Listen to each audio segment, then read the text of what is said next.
Hi, everyone.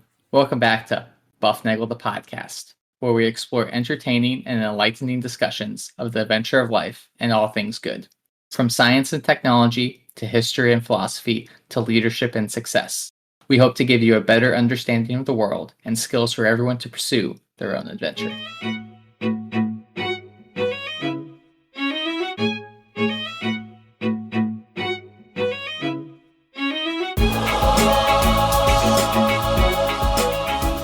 Hi, everybody. Welcome back to Bufnagle the podcast, where we talk about all things good, the pursuit of the adventure of life. I'm Zach, and we're going to have what's the phrase I want to go with here? We're going to go around in circles a little bit and see what happens with today's show. However, I can't do that alone, so as always, I'm joined by Rafe. Rafe, how are you doing today?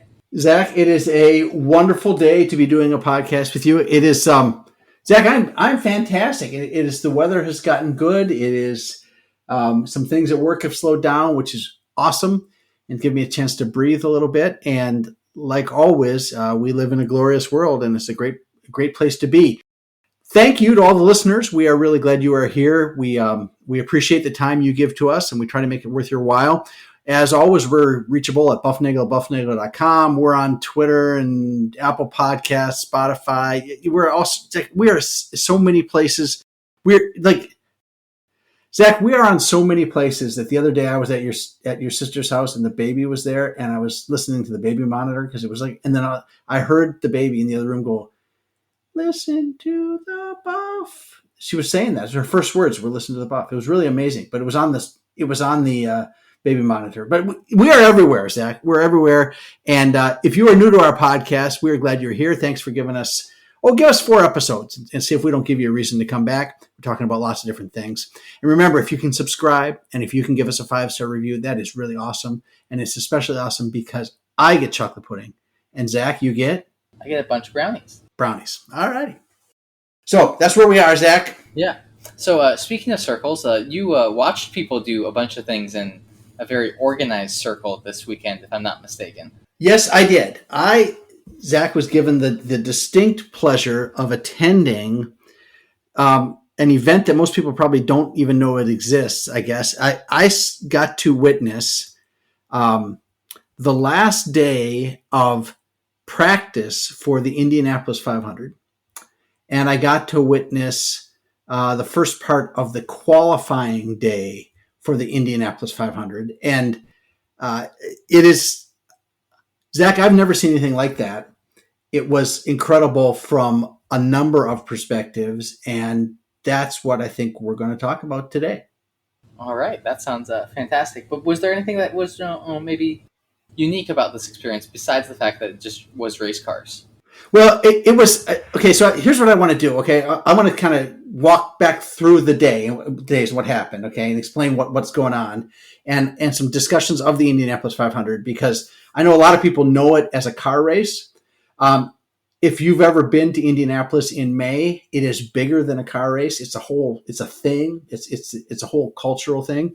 And then, and I also want to talk about how all of the stuff that we saw, how it all pertains to this pursuit of excellence idea and that virtue that is excellence, and how that can be reached by anybody who's willing to put the effort into doing it. So Zach, I'm sure you know the Indianapolis 500 is a car race, all right, where 33 people get in cars and they drive around a circle. Well, not really a circle, kind of it's a rectangle with rounded corners is really what it is. It's a 2.5 mile oval. They go around it 200 times, very fast, and they go 500 miles. So that's the Indianapolis 500. But it's bigger than that. It is a party. There will be 500,000 people, Zach, at the race. This is a sporting event. I think they say it's the largest single day sporting event in the world. And the little town of Speedway, Indiana, which is a suburb of Indianapolis, will it will blow up probably 10 times its size on next Sunday. And all these people will come in and they will watch the race or participate in it, and then they will go home. But it is a mammoth sports spectacle.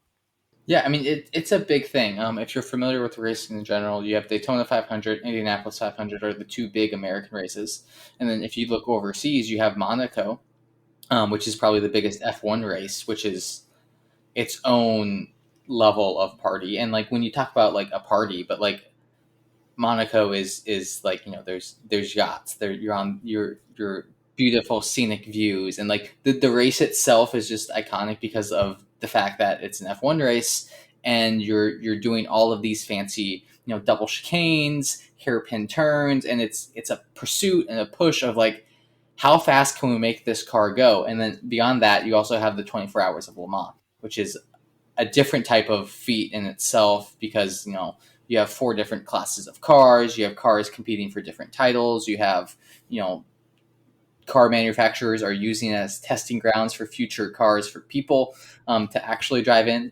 Audi and Peugeot, back in the late knots, they were developing, the engines they were using, the way that they were producing power and stuff like that for the Le Mans race was, seen in their early 10s cars that they were able to produce and manufacture for consumers. So there's this whole other like side of racing that's just not, let's go as fast as we can around a circuit. There's this engineering feat. There's this engineering feat through the technology, through the building of the car, through the pace of the car, and everything else that you're doing with it. It's just something. Car racing is more than just what we see on TV. Yeah, and that's the thing that struck me the most was the concept of fully understanding the terminology of you will know when you go. And I've heard people say that about a number of different things. I've heard them say it about NASCAR, and I've heard them say it about IndyCar. I've heard it saying about other sorts of endeavors, like you'll know when you go. I think we talk sometimes, Zach, if we haven't, we'll need to talk about the solar eclipse and how it is an event that you can describe it in words all you want, but when you go and if you are in totality, you recognize that is a thing that is indescribable.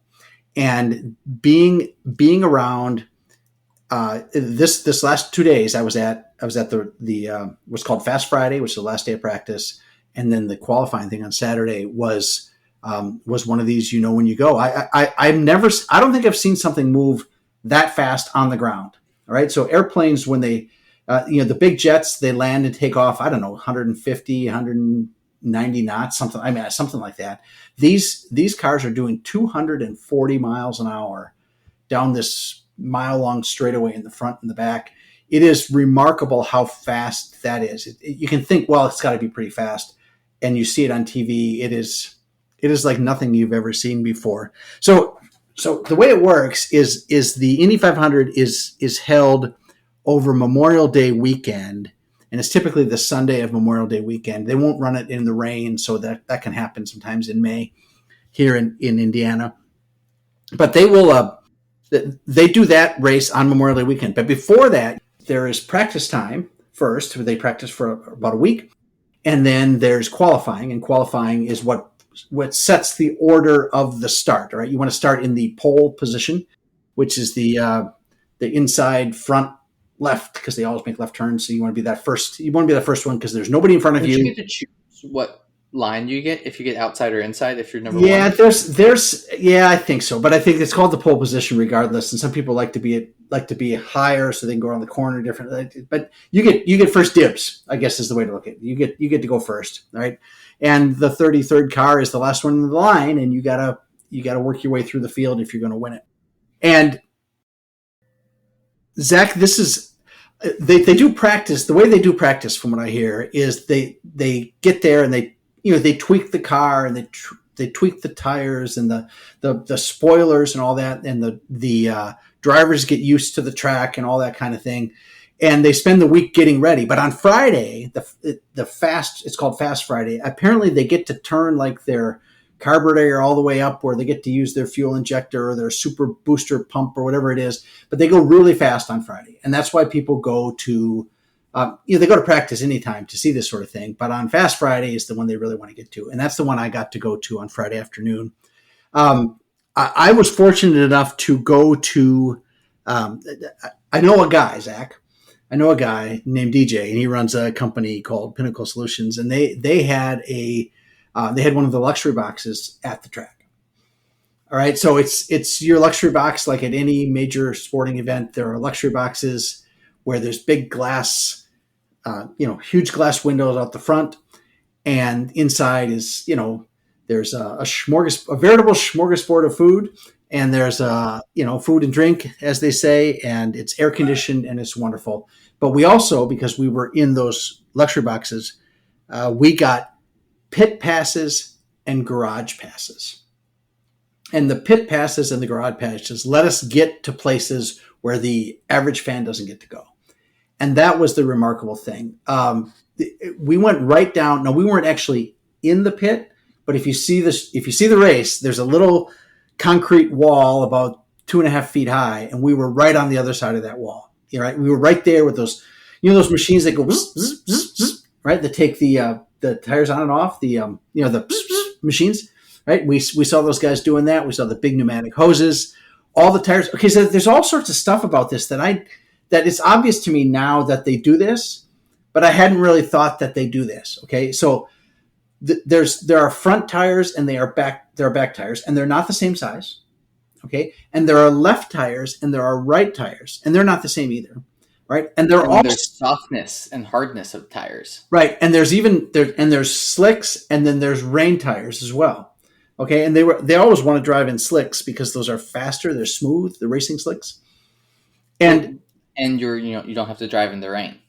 Driving in the rain is bad because it's an open cockpit, so actually, technically speaking, it's not an open cockpit anymore. The cockpits are technically closed. Technically closed? They have, if you would look at pictures, there is a protective halo or aura above the driver, so in case a car comes over the top, it's going to hit that rather than the driver. Rather than taking off the driver's head. Yeah.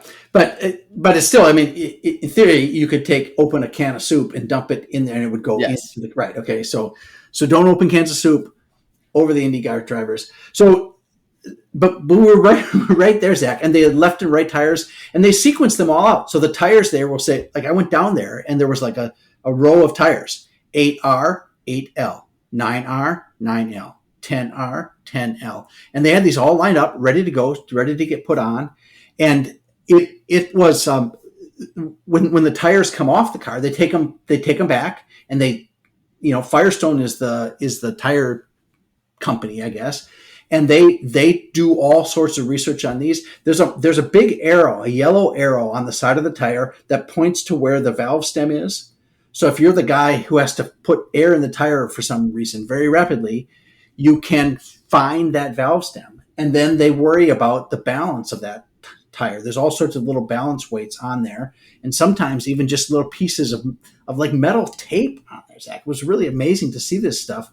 But if that tire is spinning as fast as it has to spin to go 240 miles an hour, any little imbalance in there is going to shake the heck out of that car. So it was remarkable to see all these tools up close and personal. The computers they got down there, everything is plugged into this.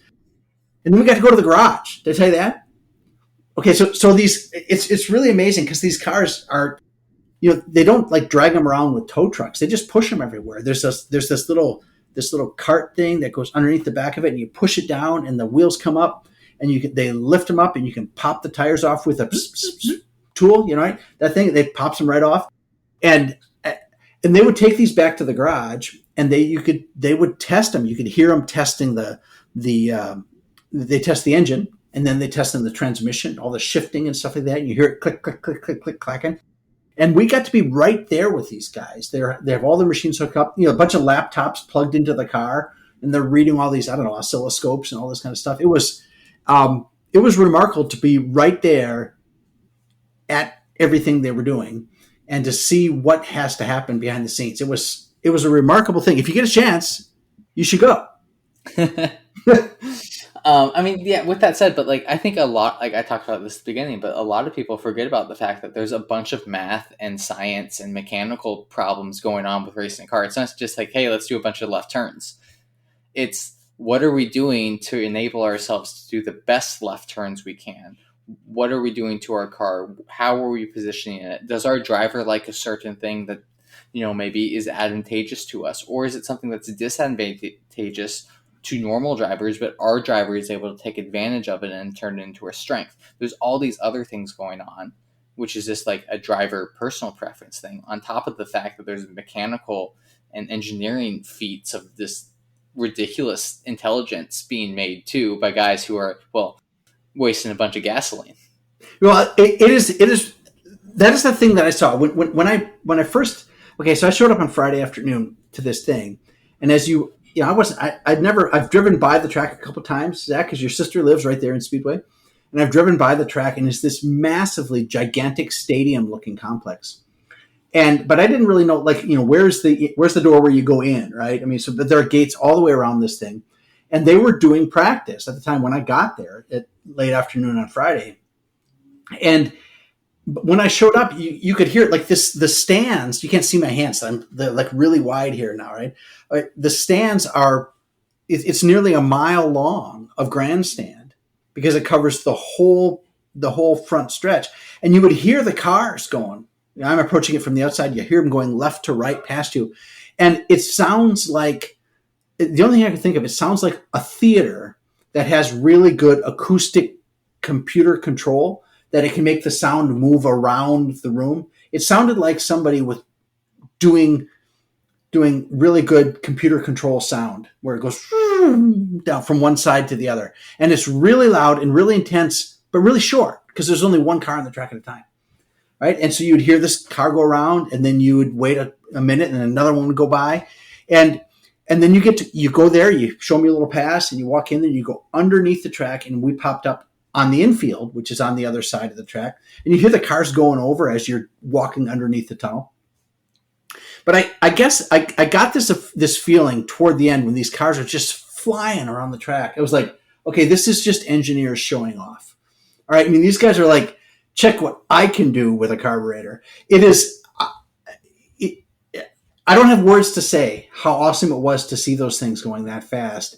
And to me, it was interesting because I was thinking about it like, well, this driver is driving this car, but this other driver is driving this other car. What we really should do is do one of these controlled factorial experiments where we have now it's a statistician showing off. So the statistician says, well, if I want the best driver, I need to have driver A, B, C, and D drive cars 1, 2, 3, and 4, and they each drive every combination. See, and then you can estimate the car effect and you can estimate the driver effect. But I was there with your brother-in-law, and he said, well, keep in mind, it's not about the best driver, and it's not about the best car, and it's not about the best crew. It's about the best team that can do that. So if you have a certain car that does because I was wondering, why this guy's going, his laps for qualifying are 233 miles an hour, and this guy's laps are 231 miles an hour. I was like, is that because the car is slower? Is that because the driver is a little bit reluctant to step on the gas coming out of the turn? Is that because he's shifting late or early? Or is he braking too hard? And the answer is, it doesn't really matter. Okay, what they have to do is get the car, driver, crew combination together to reach that excellence, that pinnacle that we're all looking for. Well, but they all more or less share the same car. They're very similar. The engine is the same. They have to run the same type of tires, wheelbase, blah blah blah blah blah. All of that is the same. The difference is how are they positioning the front wing? What are they doing with the spoiler? How are they positioning and tweaking the way that the axles come off of the car to tilt off of the? And that comes down to driver preference. So you can't say, hey, this driver, go in somebody else's car. Right. That's like me saying, hey, Rafe, this is my hockey stick that works really well for me. I want you to use it. That's not going to work. Well, one, you can't play hockey, so that's not going to work very well. And two, it's the same thing of just like, hey, these cleats work for me because of X, Y, and Z. This thread pattern works, whatever it may be. It's not apples to apples. It's apples to apricots. No, it's like apples to a different flavor of apple. Well, you're right. But the whole goal is to get the car around the track 200 times in the shortest period of time. Mm-hmm. right? And it was interesting when you talk about those driver preferences. What was interesting to me is sometimes they have the camera and they show it from like from the driver's head point of view, because they have the cameras now on the top. On the top here, I'm pretending it's on my head, right? But it's on the top of the car, and they also have the view inside the cockpit of the car, right? And it's not a steering wheel; it's this little tiny handle. It's like, I don't know, it's like 8 or 9 inches long. It doesn't give you much leverage. But what was interesting to me when I watched that is on the straightaway, that handle isn't straight. That handle is tilted as if he's turning right. And then when he goes into the turn, it's tilted left, but the same amount left on the turn as right on the straight, right? So on balance, if between the two of them, he spends, it's not like you're straight and then hard left turn. It's a little bit right and then a little bit left and then a little bit right. And I'm sure that that's a driver preference thing. How much do you want to, like, if it was me, I'd want one of those big truck driving steering wheels where I can use one hand, or maybe like a knob. You know how the old truck, right? Do you remember that? And no, I wouldn't do that, Zach. But it is remarkable to see these guys do that.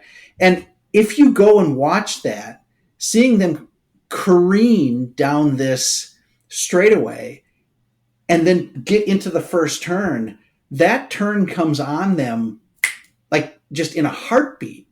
And if they turn a fraction too early, they're going to end up into the wall, into the left wall, the inside wall, and a fraction too late, and they're going to end up in the outside wall. It is a really, I mean, there's a little bit of bank in there, but planning that corner has got to be just, Zach. I don't know how they do it.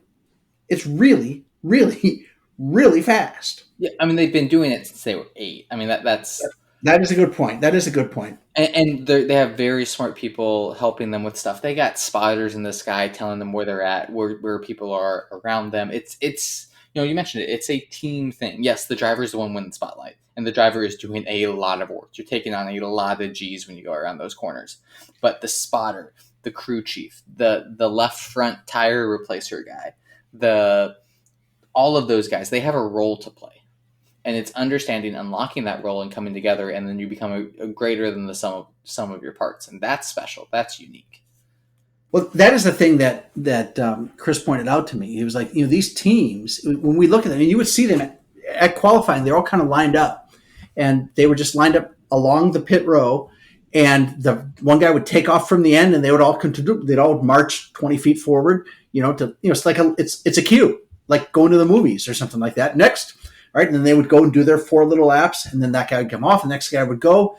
And he said, these teams, keep in mind, these members of these teams are Zach, we say it over and over again, these are the best of the best of the best. Right. That's who these guys are. And this is all they do. This is all they do is keep these cars running at absolute top performance. And their role, like you said, might be to change the tire. Their role might be the guy that with the big long stick with the squeegee on it that wipes the bugs off the windshield. Okay, but if you don't do that right, if you don't know your role, then there's going to be a problem. I saw one guy; his job was to take the big long stick with the number on it, put it down in front of the car when they came into the pit to say stop here. Car number 18. This is where you stop, and that pole was 20 feet long. And then they got IT guys, and they have to have procurement guys. Some guy we were down in the pits. We saw one guy driving around in a little golf cart. He had like trays of lasagna for these guys, right? Somebody's got to order the lasagna, right? Somebody's got to get the tires. Somebody's got to organize all that stuff. And these are big teams doing a great job of pursuing what did they say? Lombardi said, pursue perfection, we might hit excellence, right? And that's what they're doing. What they are achieving is mind-boggling when you get up that close. If you watch it on TV, yeah, it's kind of nice. You got to go to see that sort of thing up close. Yeah, I mean, like, there's the drivers are the one with the spotlights, and then you talk about the crew chief. But the crew chief is the one, he's just reading the numbers that the engineers tell him. He's taking that information. He's like, hey, look, you're 2 seconds behind. We can push and do X, Y, and Z. We have the capability to do this. We've proved it in practice, whatever it may be. He's relaying that information to the driver. But, it's, the guys, if the guy misses a lug nut on that wheel and it's not in tightly and properly, he's going to come in for another pit stop. That's 20 seconds.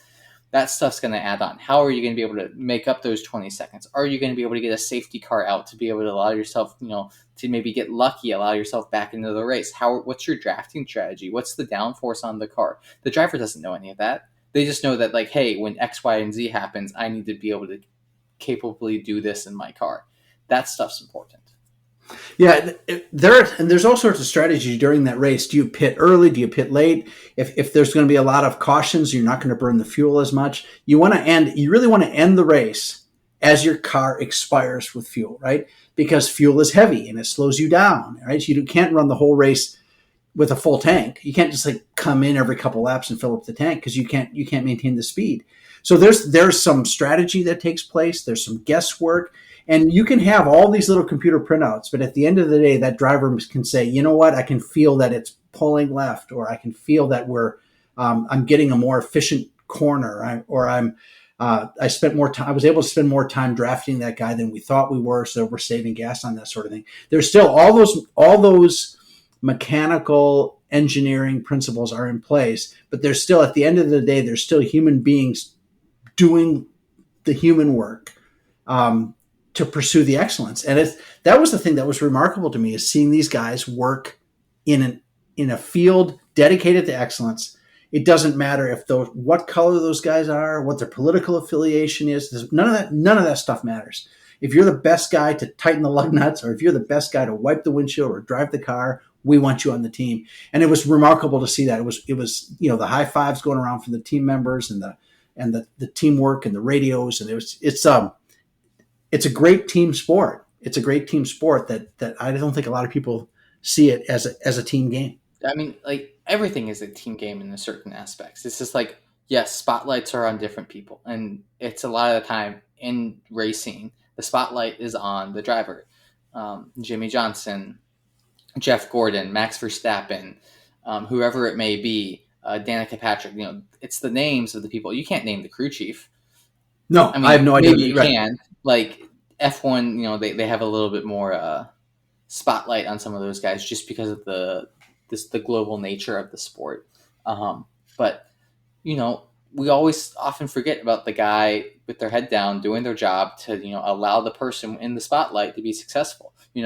Who sets the screen that allows Michael Jordan to get open so he can curl around the top, make a shot? Do we ever talk about that? No, we talk about how, hey, look, this guy made a shot because he's really good. Well, you got to think. You got to point to your teammate, allowed you to have that play, make things possible. I think you see that in these ultimate team games. You see that in rugby. You see that in soccer. You see that in football. You see that in these ultimate team games of hey, that wide receiver, he makes the block downfield, allows the running back to spring, gets the score. No one's ever going to talk about it on TV because why would we talk about something that's not in the spotlight? That's a completely other issue that I can go on to soliloquy for days about. In soccer, yeah, maybe it's the defensive stop that allows the transition possession to allow someone to break free on the backside and get an easy goal. In rugby, it's it's the guy setting the ruck to allow the defensive play to continue and carry on and on and on. And again, we forget about the fact that sometimes you don't need to be in the spotlight to be successful at it if your team and the people you surround yourself with are able to rise and pull you up. It is the IT guy that stays late an hour and gets the server back running so that you can log in and do your editing of the document that's got to go out the door tomorrow. Or, the guy who stays up late to do the estimate for the bid you're trying to make to win the big contract, right? Or even like, the dad that goes out and refills the car so that mom can take the kids to school the next day so the kid can do well on the test. So everybody plays a role, whatever that role is, and they don't have to be specific to it. It's got to get done. And the successful people figure out a way to get it done without worrying about where the spotlight is. And that NASCAR thing and the IndyCar thing and sports do that a lot, but we see that all over business as well and in regular family life. That is when what do they say? It's you can get a lot done when you don't care who gets the credit. Yep. And that is I saw that this weekend, and it was interesting because there was there was a guy in our suite that was his job was just to hand out drinks. I mean, he was a bartender, right? That's his job. But one of the nicest guys I've ever met. I talked to him for 20 minutes about his job, what else he does, where his family background is, how long he's been, working at the speedway, what his goals are, what his aspirations are, about his family. That was wonderful. And then the volunteers at the rest of the track, right? If you're going to have a party with 500,000 people, you're going to need people to, to make sure that when somebody's when the driver has to get to the car through the crowd, somebody has to split the crowd. And there were little guys in yellow shirts that did all that. They checked the badges and make sure that people were going to the right places. And what was amazing to me, Zach, is how nice everybody was. It was really stunning.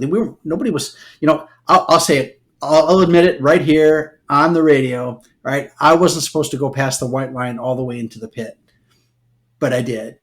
Okay. And I was there, I was right there talking to one of the racetrack officials about what his job is and how he keeps everybody safe. And I asked him who counts the laps, and he says nobody counts them anymore. It's all computers. But I was in the wrong spot. I was in a place I shouldn't have been. And some guy just came up to me and he just he looked at me, he kind of waved me back across the line and winked at me and gave me a thumbs up. And you know what? It was really nice to be treated like an adult. Right? Everybody there treated everybody like an adult. They knew that if you wandered in the wrong place, you could get hurt. I mean, there were little golf carts running all over the place. There were cars driving really, really fast. There were big, heavy tires that people were picking up and dropping down. There were tools. There were pneumatic hoses. There were, pneumatic jacks. There were all sorts of things going on. And this was a dangerous place. But you know what? You signed the waiver and they were like, come on in. Don't get hurt.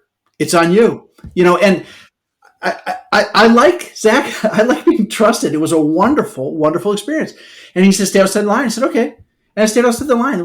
I didn't see anybody arguing with anybody. There was no security present with big guys behind glasses trying to make people scared. Everybody acted like an adult. It was a wonderful, wonderful, wonderful experience. And a lot of credit goes out to who's ever in charge of organizing those volunteers, and they did a great job. So you're going back next year?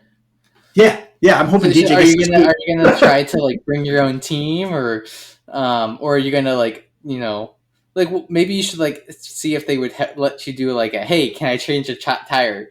Well, see that you'd have to get to know. See, I thought about that because it would be one thing. I think it would be one thing if you were there early in the week, and you could actually talk to the guys in the garage. When I was there on Friday and on Saturday, man, they were head down, all in. They didn't even. I bet they didn't even see the crowd, other than the fact that sometimes they had to navigate through them with a big, a hand truck full of race tires, right?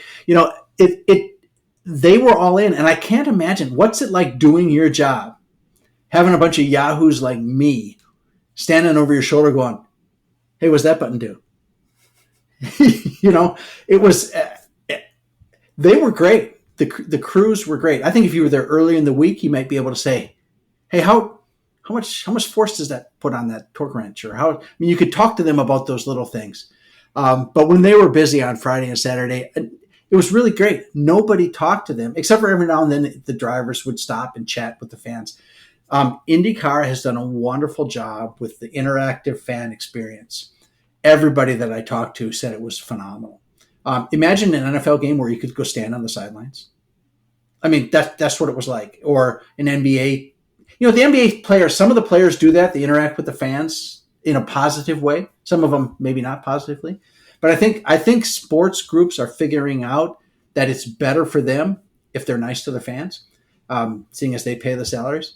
But this was an incredible experience, Zach, and my hat is tipped to the Indy folks for putting on quite the show, and for DJ for inviting the bufnagle group into the Pinnacle Solutions suite. It was great. Yeah, that sounds like a fantastic time. We'll have to make it a full Bufnagle Enterprises World Retreat next time. That is a good plan. We'll make it a retreat, and we will maybe write it off as tax expense. Yeah, that's right. If we had anything to write it off against, but Fair enough. We'll work toward that, but hopefully we can get the suite next year and spend the week broadcasting live from the race would be something. So Yes. but Zach, that was my time, and the race is going to be next week, and it should be very exciting for those people who are into races. So there you go. It's more than just wasting gas driving in a circle. Yes, but it's a lot of fun wasting gas, driving in a circle, learning new things. And remember, it's not about you in the spotlight. Sometimes maybe give up the spotlight, focus on that instead. I want to thank all of our listeners for listening. I want to remind you to go seek the good, be the good, and spread the good. Enjoy the adventure of life.